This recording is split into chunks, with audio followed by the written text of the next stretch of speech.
बिस्मिल्लाहिर्रहमानिर्रहीम। अस्सलामु अलैकुम my dear students.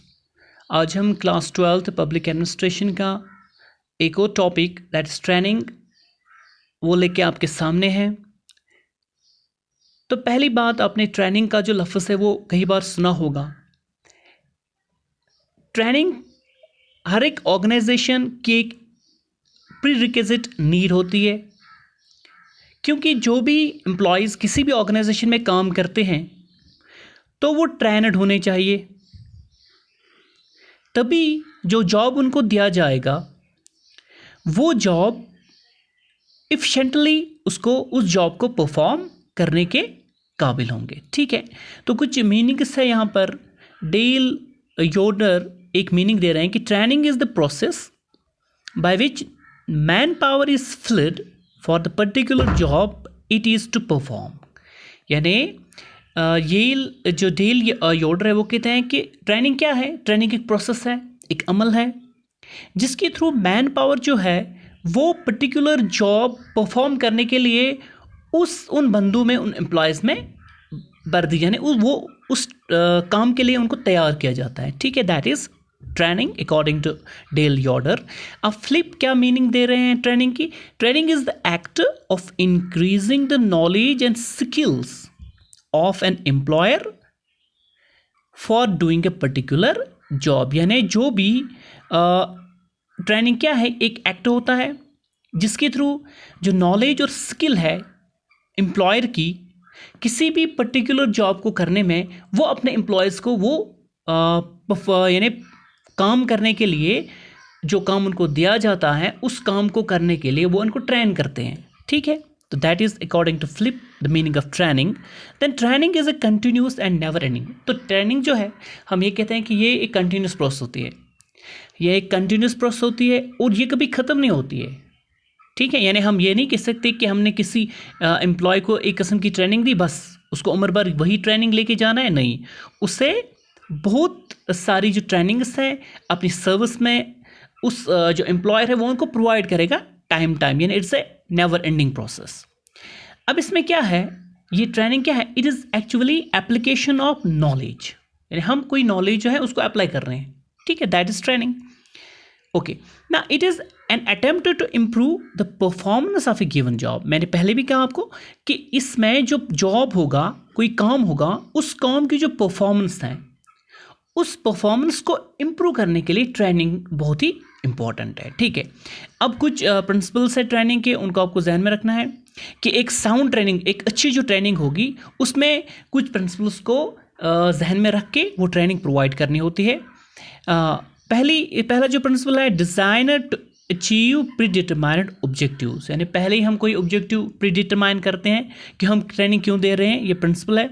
Less expensive, ये भी देखना है कि जो हम ट्रेनिंग प्रोवाइड कर रहे हैं ये ज़्यादा एक्सपेंसिव ना हो एम्प्लॉयर के लिए।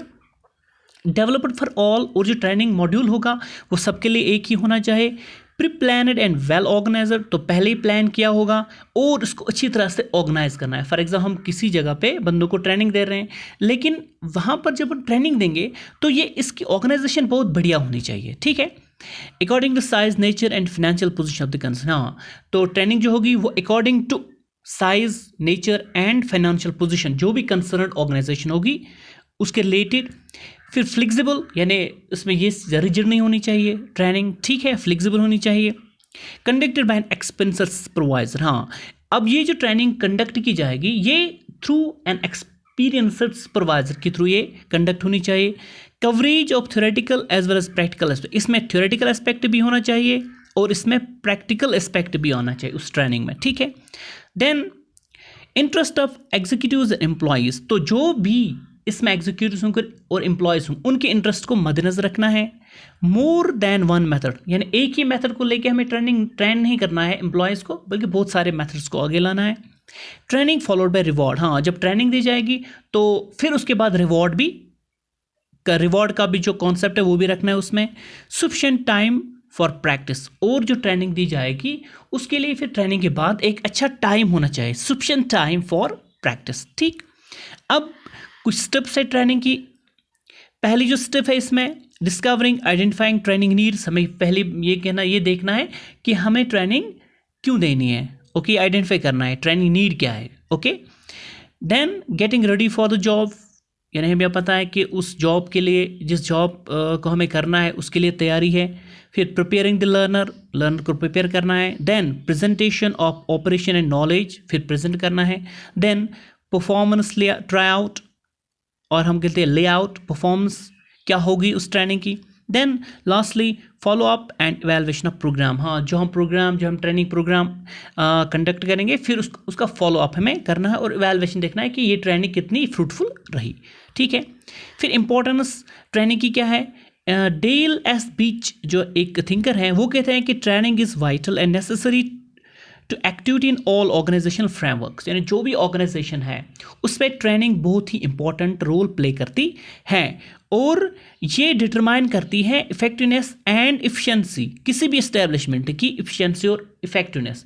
जब ट्रेनिंग होगी तो उसी ट्रेनिंग की वजह से कोई भी इस्टेब्लिशमेंट इफिशिएंट बनेगी और इफेक्टिव हो जाएगी। अब मेजर एडवांटेजेस क्या है ट्रेनिंग के, फॉलो अप सिलेक्शन प्रोसीजर्स, तो इसमें फॉलो जो प्रोसीजर्स होंगे सिलेक्शन के वो फॉलो किए जाएंगे। बेटर परफॉर्मेंस, ये भी इसकी एक मेजर एडवांटेज है। रिडक्शन इन कॉस्ट प्रोडक्शन, ठीक है। Reducer supervision, okay. Then increaser morale, इससे मोरल बढ़ेगा बंदों का। Organisational stability and flexibility. Thank you so much for watching my channel. तो इसका जो सेकंड पार्ट है वो नेक्स्ट वीडियो में आएगा। Thank you so much.